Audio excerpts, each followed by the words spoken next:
So, Ian McKellan stars in Mr. Holmes, which is an adaptation of a novel by Mckellan, directed by Bill Condon, who, of course, directed him in Gods and Monsters. And the story is of Sherlock Holmes' later life, 1947, it's set. And he is now retired to the Sussex countryside where he's living with his bees. And there has been a sort of traumatic event 30 years before, which has basically led to his retirement and his retreat from the world. And what the film does is it flits backwards and forwards between time periods. So at one point, we're with Holmes across the road from 221B, because, of course, he wasn't actually there. He kept saying, Watson just did that in order to keep the tourists away. And we see the backstory of the case, which proved to some extent his undoing. And the rest of the film takes place generally in the present day, in which he is curmudgeonly, he is grumpy. You said at the very, very beginning, there's a scene when you see him on a train and he tells a boy off, he thinks it's a wasp and it's a bee. And essentially what he's doing is he's trying to find it, because his senses are failing him both physically and mentally, and he knows that there's something in the past that he's trying to recover and trying to find his way through. Here's a clip from Mr. Holmes with Sir Ian McKellan. A man comes to Baker Street, you say you've come about your wife. How could you tell? Did you do the thing? What thing will that be? The cane shows the marks of a dog's teeth. The wood is from an island southwest of Madeira. That thing. And how would you tell that a man's visit was about his wife? He wears a wedding ring? Well, the clues are all on that page. This sentence, to be exact. One day into the room came a young man in newly pressed, albeit inexpensive, clothes. Clothes are freshly pressed.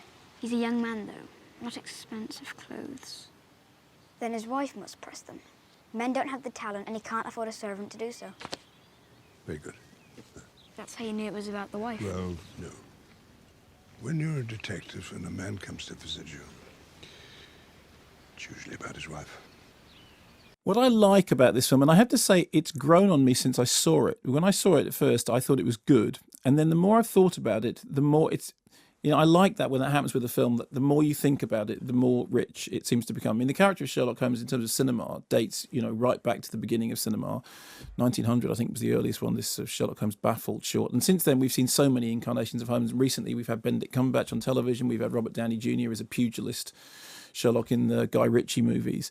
And you kind of think, is there any version of Sherlock you haven't seen? Well, what this does is in many ways, it takes that kind of the revisionist Sherlock. If you look at, Private Life of Sherlock Holmes, the Billy Wilder or 7% Solution, it takes all those ideas of sort of taking the Sherlock character apart and looking at it in a different way. And what you get is a character who's looking back at his life with failing memory, but also looking back at the myth of Sherlock Holmes. There are lovely details in it, like when he has to apologise to somebody for the fact that he's not wearing the deerstalker and the pipe, because that was just an illustrator's invention. He doesn't actually live where everybody thinks he lives. He lives across the road. At one point, he goes to the cinema to watch himself in Sherlock Holmes and the Lady in Grey, in which Sherlock Holmes is played by Nicholas Rowe, who played young Sherlock in Young Sherlock Holmes. So there's all these all these levels of meta-textuality going on. But what actually makes it work, what actually makes it zing, is Mckellan's performance. It's a brilliantly nuanced performance. The makeup work is superb, so that when we see him, because there's the 30-year period, when we see him at first, when he's elderly and he's sort of liver spotted and fragile, and he genuinely looks like he's 93. And then you're very, very surprised when we cut back to him 30 years earlier, and he genuinely looks like they shot those scenes that he's wearing. It's partly because the makeup is done very well. It's partly because it's shot in a way that enables it, but it's also to do with his performance.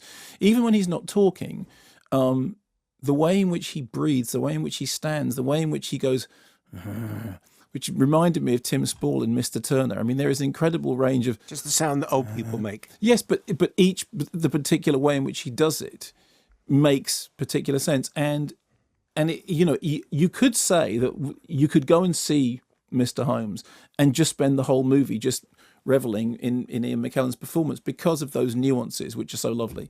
The production design is terrific and beautifully detailed. There's a very sort of reassuring score. Occasionally, you get the sense that the film could become cozy. And in fact, I remember when I was watching it thinking, am I sort of relaxing into this too much?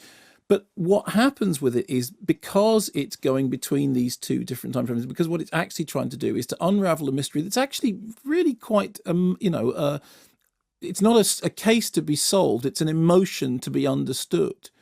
It's an emotion to be understood, and that's really what the film is about. It's about Sherlock sort of coming to terms with people rather than logic, and coming to terms with his past, and coming to terms with the myth, and playing with all those things, and doing it in a way which is playful and gentle, but not playful and gentle and empty, playful and gentle and thoughtful.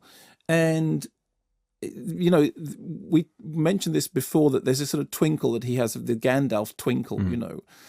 And it's there right at the beginning. Even when I think you said this to him in the interview, even when he sort of growls at the young boy, there is a sense there that he's growling. But it was interesting because it was clearly a scene that he was particularly pleased with. Yes, I know. It's just a strike. It's a striking look. He said, I'm not very pleased with my own work, but I did like that. I did like that. Yeah, no, exactly. So I liked it very much. And what I like most about it is, the more I think about it, the more playful and the more layers there seem to be to it. And it's therefore a film which, for me, is doing the thing which I really like a movie to do, which is to grow with time. David Llewellyn's makeup is terrific, and I think Bill Condon and Mckellan have clearly got a very, very good relationship in which you can see communication going on there. So I liked it very much.